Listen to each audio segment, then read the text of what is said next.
I have a suggestion, Mr. Warren. Alright then. Why don't you send me what's that fellow's name? Paul Revere. Thank you. Both of you. Tell the others that I thank them as well. Once obtaining this information, Warren met up with Paul Revere and sent him on his famous midnight ride. Paul Revere was a Freemason that promoted the movement towards independence by doing things like making propaganda. Revere worked as a Freemason to spy and watch the movements of the British Army in the city of Boston. A Freemason is someone that works with others secretly. Greetings, Revere. I have a task for you regarding propaganda. And what do you have in mind?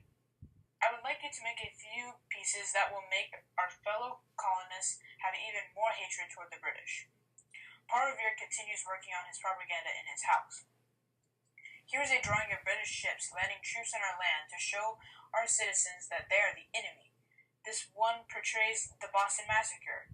It is biased against the British and should give the colonists a mindset to be against them. Great work, Revere. I like what you have created here. Keep up with what you have going on. Paul Revere used a clever and original strategy to warn the suburb of Charleston of the impending British invasion. On April 7th, 1775, British Army activity first began and caused the possibility of an invasion. The King's troops were going to be arriving by boat to Boston, aiming for Cambridge. They rode to Lexington, and finally ending in Concord. Hello, Revere. What brings you here? Good day. Robert, I need to ask you for a very important favor. Of course, anything for a man like you. I have developed a way to warn the people of Charleston of the British invasion. Great! What do you have in mind? Prior to the invasion, I will need lanterns to be hung up at your church. One lantern will signal that the British are coming by land. 2 lanterns will signal by sea. By hanging them here, everyone in town will be signaled and prepared. Great idea. You can count on me. I'll also begin to help spread the word. 1 by land, 2 by sea.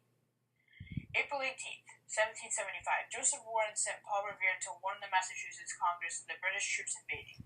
When in Charleston, where his ride begun, he confirmed that the local Sons of Liberty had seen the lantern signals. Revere believed that the British were most likely planning on making their movement late at night to capture Adams and Hancock.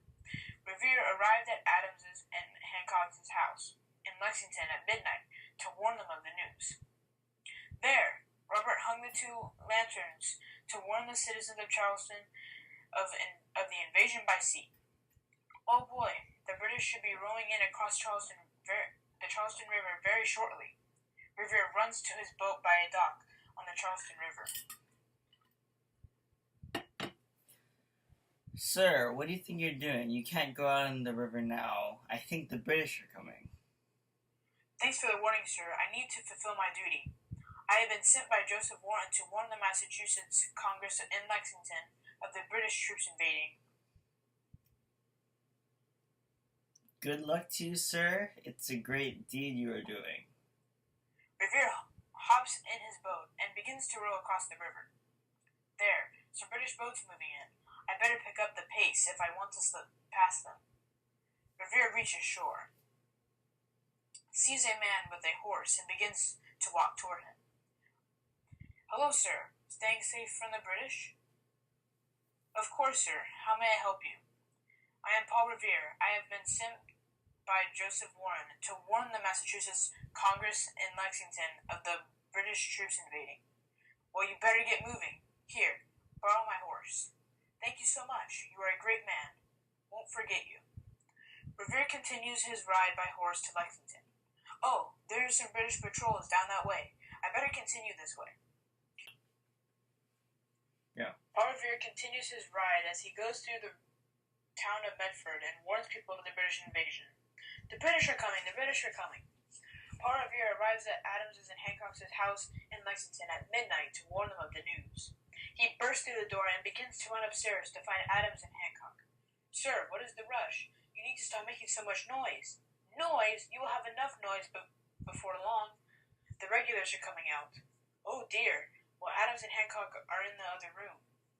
Hello, Hancock, Adams. I have been sent here by Joseph Warren to warn you that the British are currently invading. No way. We need to warn the citizens. Already got that covered, sir. We better get moving somewhere safe. I agree. Let's move. The three men make their way out of the house to an unpleasant surprise.